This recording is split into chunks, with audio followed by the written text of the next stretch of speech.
Good morning, praise the Lord. Today, December 13th, we'll talk about Simeon's worship song, which happened when Jesus was taken for the first time to the temple.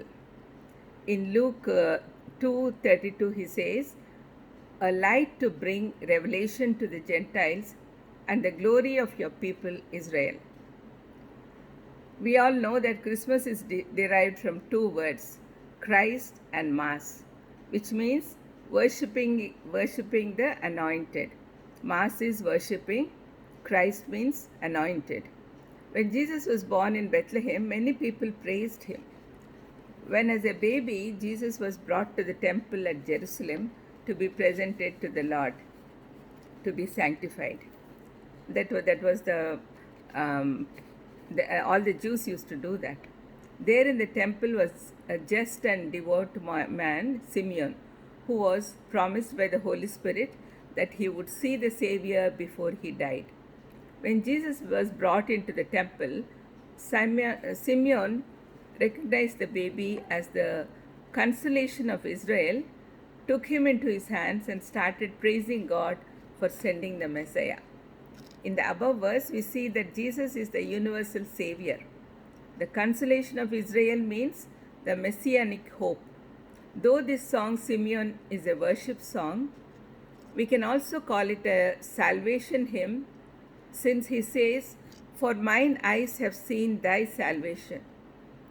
It could also be called as a missionary hymn, since he sees this great salvation going out to the Gentiles also. Jesus will restore the glory to Israel and bring light to the Gentiles so that all people can be saved. Gentiles means people who do not believe in Jesus. Jesus himself is the light to the world.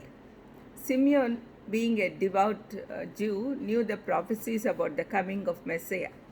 Holy Spirit revealed to him that the prophecy given through Isaiah 49:6, "I will also give you as a light to the Gentiles, that you should be my salvation to the ends of the earth."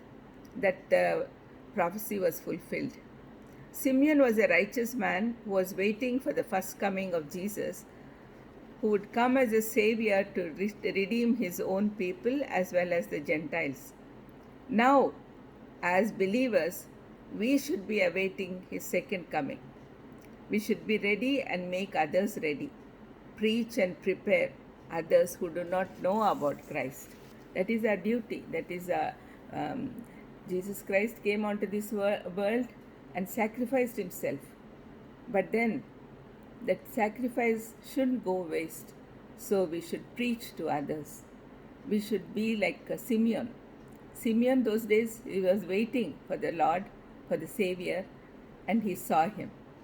But we experienced him. We have more responsibility to reveal him to the world. Let's pray. Lord, now that we realize how great you are and the sacrifice you did for all of us, please help us to preach this, spread the word, spread the gospel, and bring others to you. In Jesus' precious name I ask. Amen. Amen. God bless you.